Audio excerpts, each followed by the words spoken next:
بسم اللہ الرحمن الرحیم۔ سامعین کرام، آپ سن رہے ہیں عمران سیریز کے سلسلے میں ایک اردو ناول ساجان سینٹر، جس کے مصنف ہیں مظہر کلیم ایم اے، اور یہ اس سلسلے کی قسط نمبر 3 ہے۔ مجھے امید ہے آپ کو میری یہ کاوش پسند آ رہی ہوگی۔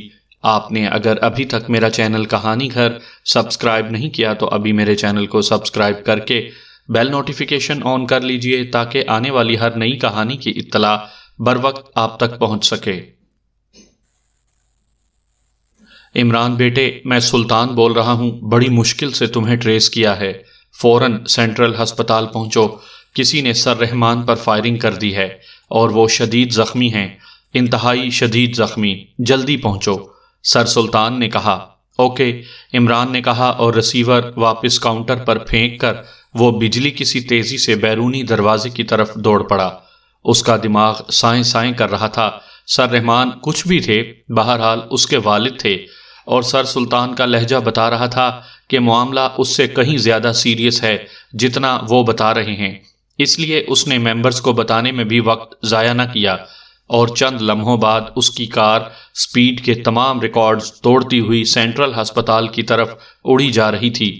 اور پھر سینٹرل ہسپتال پہنچ کر اس نے کار روکی اور اتر کر بے تحاشا انداز میں بھاگتا ہوا ہسپتال کے مخصوص شعبے کی طرف بڑھا۔ شعبے میں اس وقت سر سلطان بڑی بے چینی کے عالم میں ٹہل رہے تھے۔ کیا ہوا سر سلطان، کیا ہوا؟ کیا حال ہے ڈیڈی کا؟ عمران نے انتہائی بے چین لہجے میں کہا۔ وہ آپریشن تھیٹر میں ہیں، سرجن غوری اپنی ٹیم کے ساتھ آپریشن کرنے میں مصروف ہیں، میں ابھی پہنچا ہوں، سر سلطان نے ہونٹ چباتے ہوئے جواب دیا۔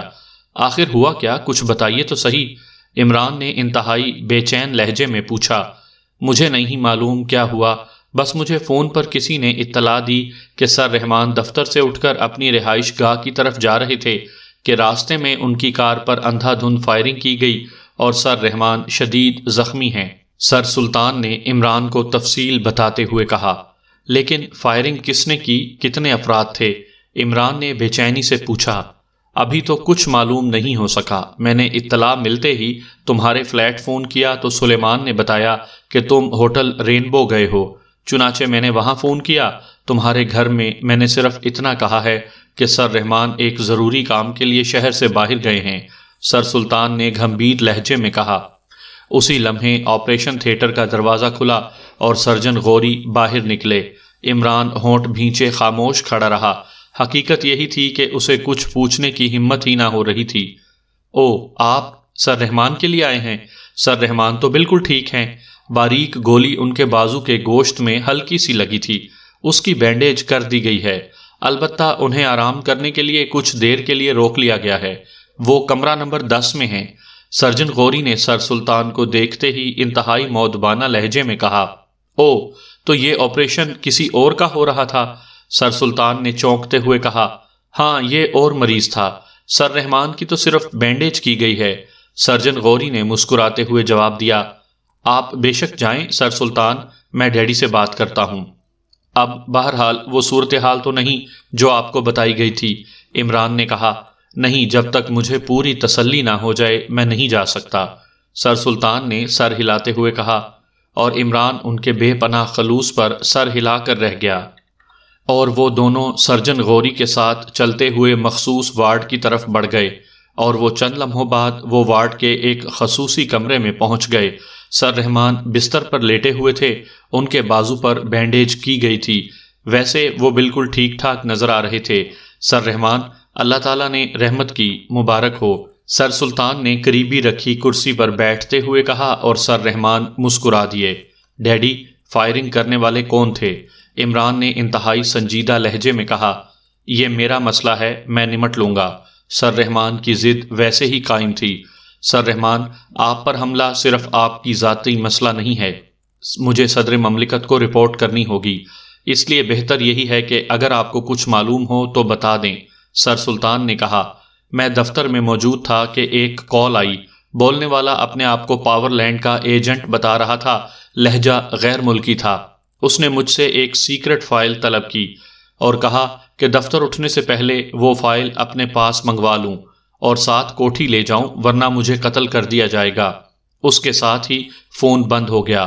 میں نے پرواہ نہ کی، پلازا بلڈنگ کے پاس اچانک ایک غیر ملکی ایک بلڈنگ کی سائیڈ سے نکلا، اس کے پاس آٹومیٹک رائفل تھی، اس نے مجھ پر فائر کھول دیا، میں جھک گیا، ایک گولی البتہ بازو میں یہ زخم کر کے گزر گئی۔ سر سلطان کے کہنے پر سر رحمان نے تفصیل بتا دی۔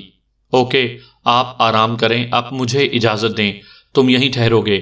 سر سلطان نے اٹھتے ہوئے عمران سے مخاطب ہو کر کہا۔ ہاں، میں نے ابھی ڈیڈی کی ٹانگیں دبانی ہیں، عمران نے سر ہلاتے ہوئے کہا، اور سر سلطان تو بے اختیار ہنس پڑے۔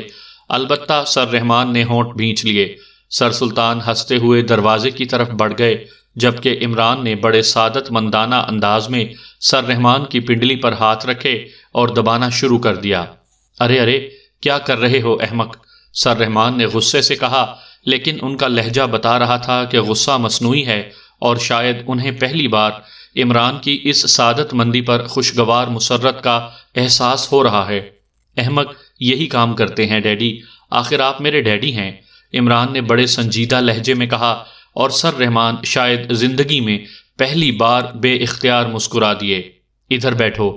اس بار سر رحمان نے قدرے سخت لہجے میں کہا، آپ کی مرضی، میں نے تو سوچا تھا کہ شاید وصیت میں میرا حصہ بڑھ جائے گا، مگر عمران نے معصوم سا چہرہ بناتے ہوئے کہا، اچھا تو یہ چکر ہے، اس لیے سعادت مندی ہو رہی ہے۔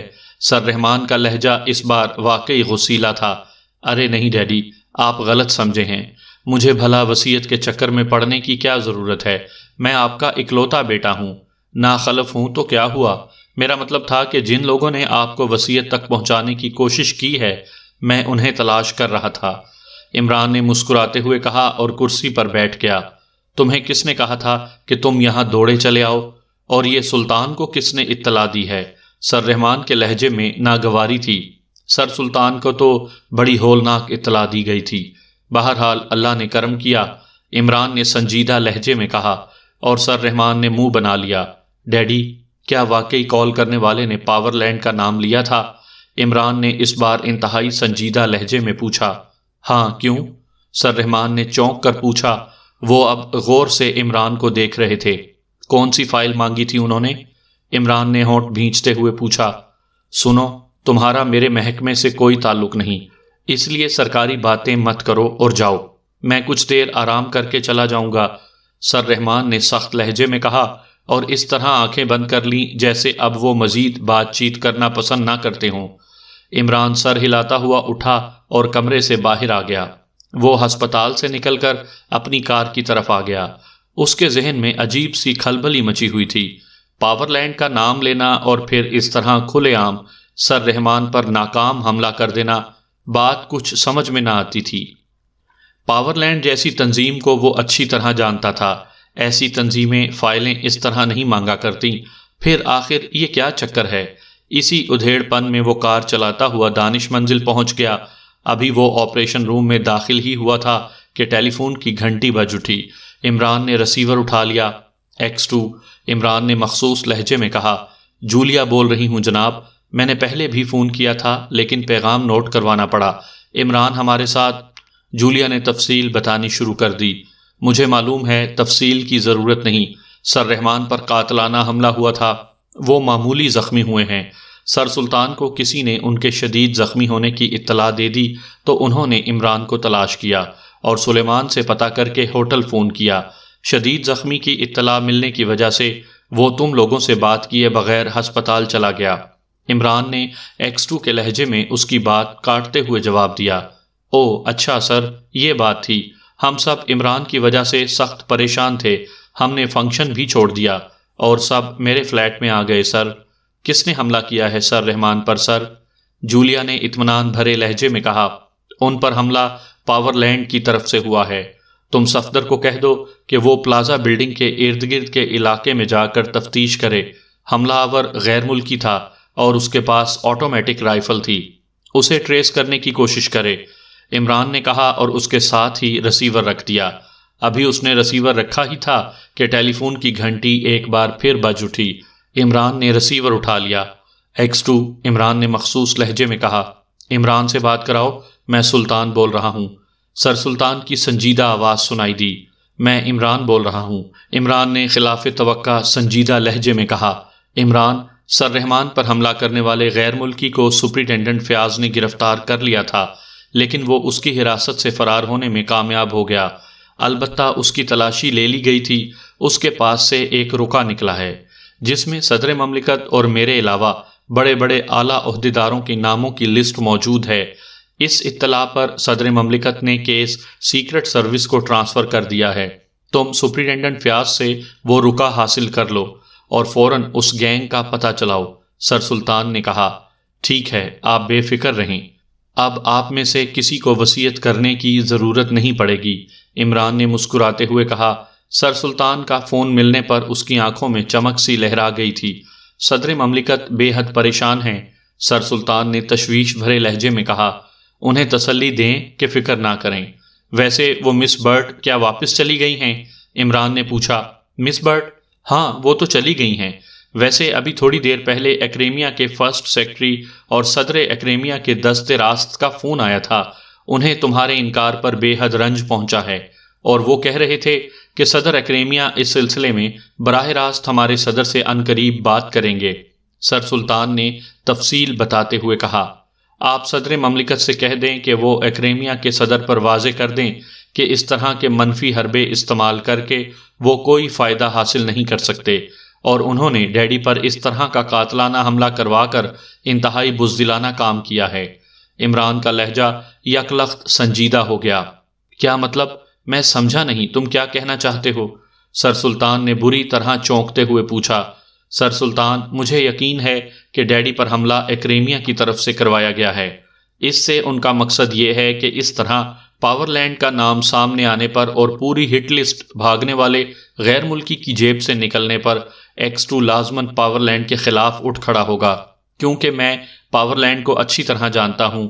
وہ جتنی بڑی تنظیم ہے، اس سے ایسے اہم کانہ ڈرامے کی 1% بھی توقع نہیں کی جا سکتی کہ پہلے اعلیٰ عہدیدار کو فون کیا جائے کہ فائل لے کر چل پڑو اور پھر اس پر ناکام حملہ کر دیا جائے اور قاتل کو آسانی سے سپرنٹینڈنٹ فیاض کے ہاتھوں گرفتار کروا دیا جائے تاکہ اس کی جیب سے ہٹ لسٹ نکل آئے اور پھر لسٹ دے کر فرار ہو جائے۔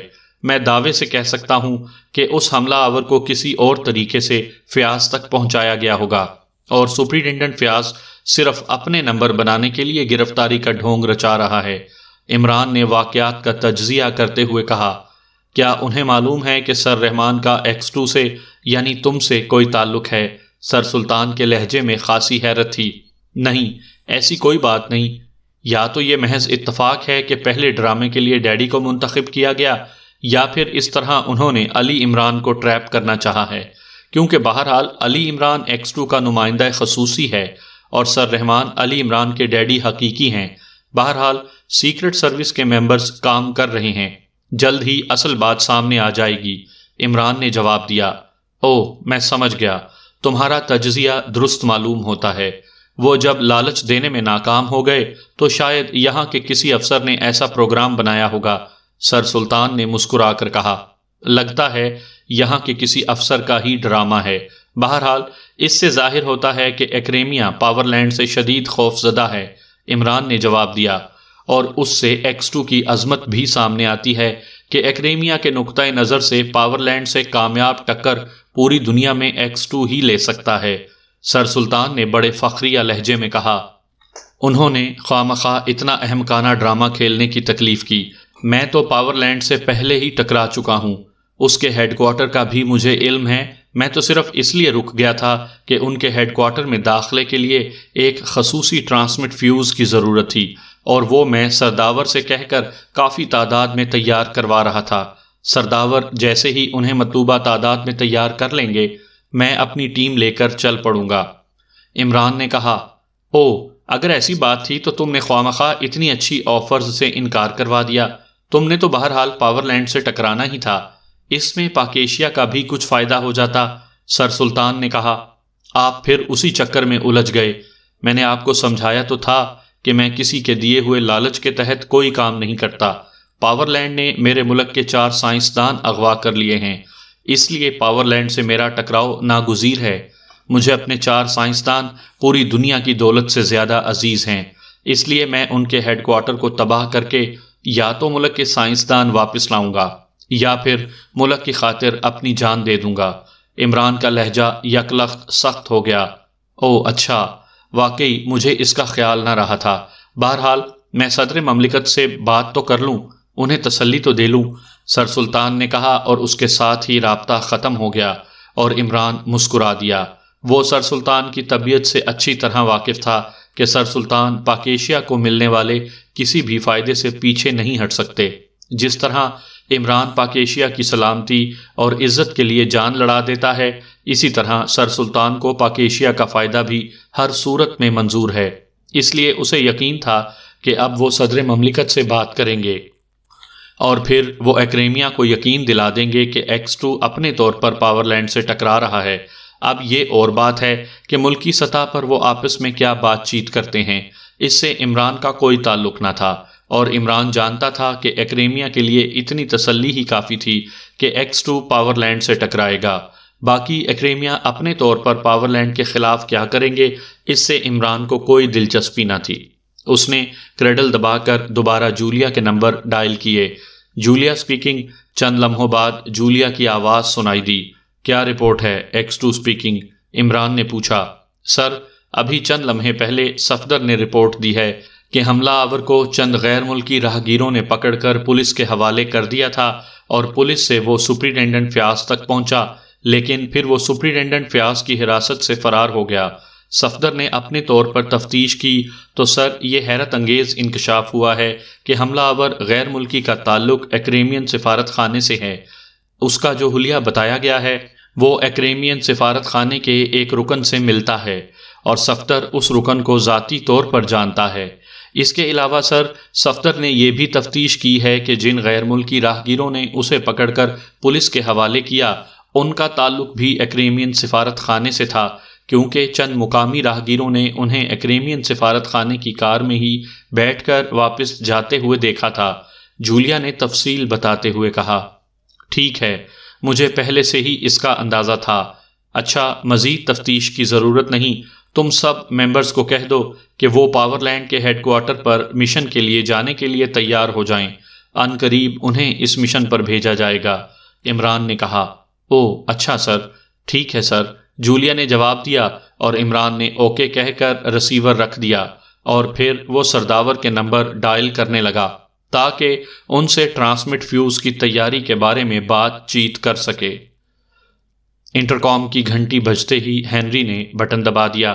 انٹرکام کے ساتھ منسلک چھوٹی سی سکرین پر لیڈی ایشلے کی تصویر ابھر آئی۔ ہیلو ہنری، کیا رپورٹ ہے؟ لیڈی ایشلے نے پوچھا۔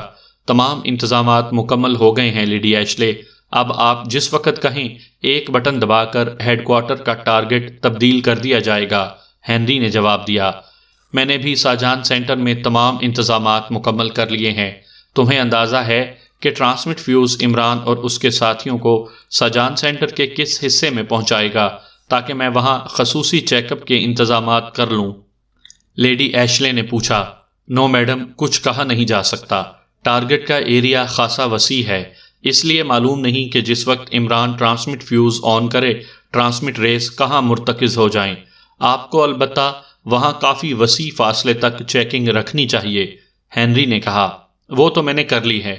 بہرحال ٹھیک ہے، ایک بار انہیں آنے تو دو، ایسی عبرتناک سزا دوں گی کہ ان کی روحیں بھی صدیوں تک بلبلاتی رہیں گی، لیڈی ایشلے نے جواب دیا۔ ہیلو، میں ترمزی بول رہا ہوں۔ اچانک ہنری کے کان میں ترمزی کی آواز سنائی دی، اور اس کے ساتھ ہی سکرین کے ایک کونے میں ترمزی کی تصویر ابھر آئی۔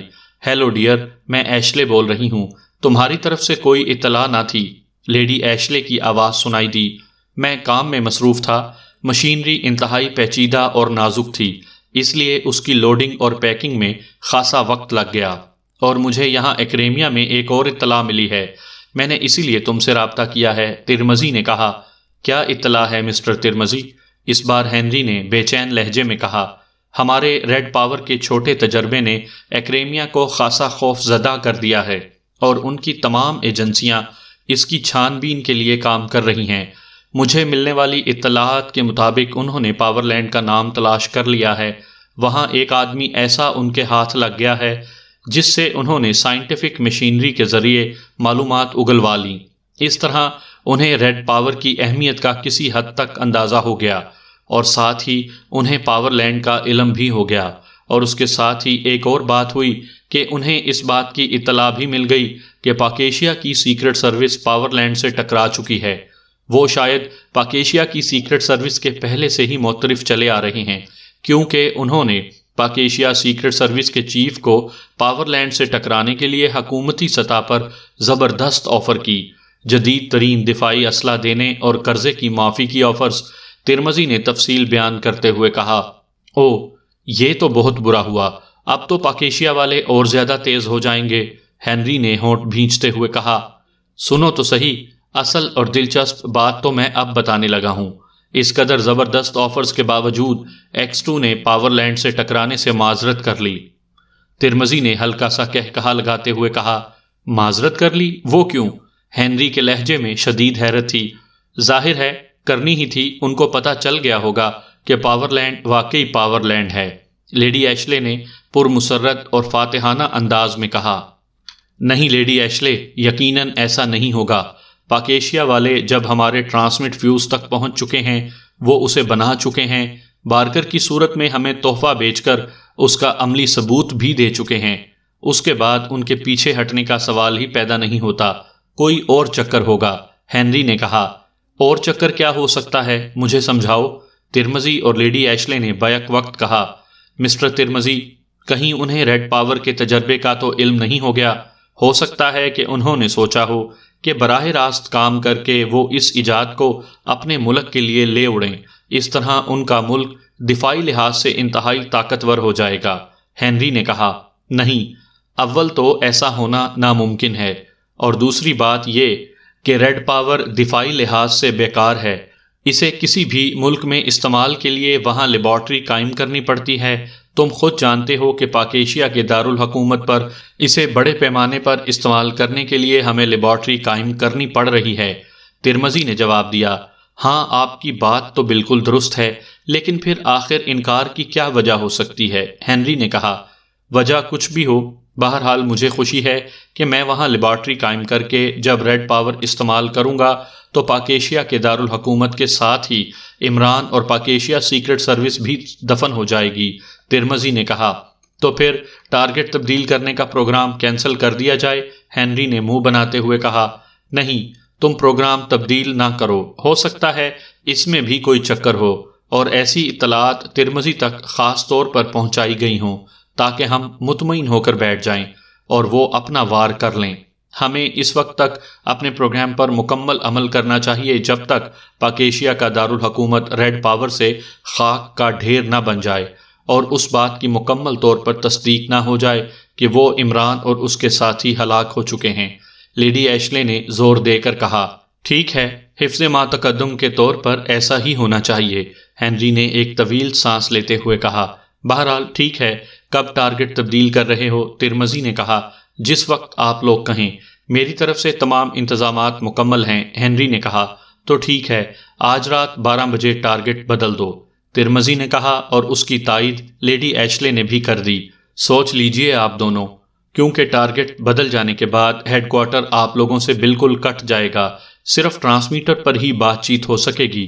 ہنری نے کہا، ہم نے اپنے انتظامات مکمل کر لیے ہیں، تم بے فکر رہو اور ہیڈ کوارٹر کو فوراً محفوظ کرو، کہیں وہ شیطان آ نہ دھمکے اور ہم پروگرام ہی بناتے رہ جائیں۔ ترمذی نے جواب دیا، اوکے ٹھیک ہے، رات 12 بجے ہیڈ کوارٹر کا رابطہ پوری دنیا سے کٹ جائے گا، لیکن یہ خیال رہے کہ یہ انتظام صرف 4 ہفتوں کے لیے ہے۔ اس کے بعد مشینری خود بخود اپنے آپ کو ایڈجسٹ کر لے گی اور اس کے بعد اسے دوبارہ تبدیل نہیں کیا جا سکے گا، اس لیے جو کچھ ہونا چاہیے انہی 4 ہفتوں میں ہو جانا چاہیے۔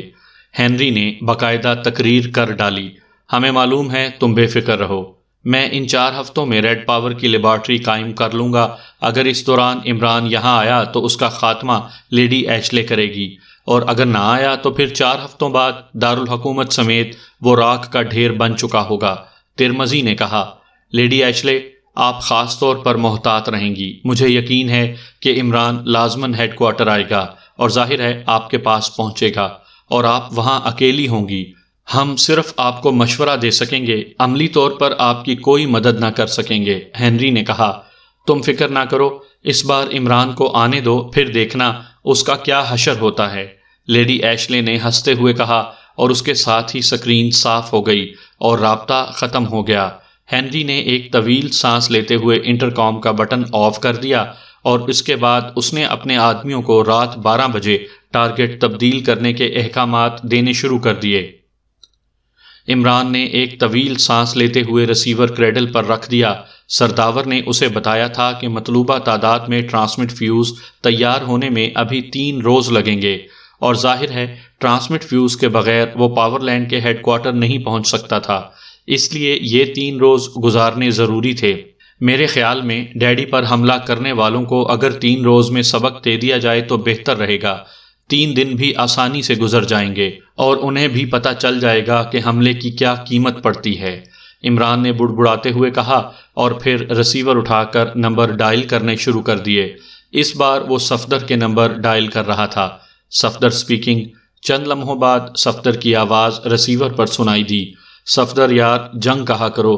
یہ کیا صفدر سپیکنگ، پورا نام لیا کرو تاکہ سننے والوں کو پتہ چلے کہ اس کا واسطہ کسی ایک آدمی سے نہیں بلکہ پورے توپ خانے سے پڑ رہا ہے، عمران نے منہ بناتے ہوئے اصل آواز میں کہا۔ آپ نے یار جنگ کا ترجمہ توپ خانہ خوب کیا ہے عمران صاحب، لیکن میرا نام تو صفدر سعید ہے، یہ یار جنگ کہاں سے ٹپک پڑا؟ صفدر نے ہنستے ہوئے کہا، لفظ سعید کے معنی جانتے ہو؟ پھر تو تمہارا نام صفدر سعید کے بجائے تقریب سعید ہونا چاہیے۔ ویسے یار صفدر، یہ نام خاصا خوش بخت رہے گا۔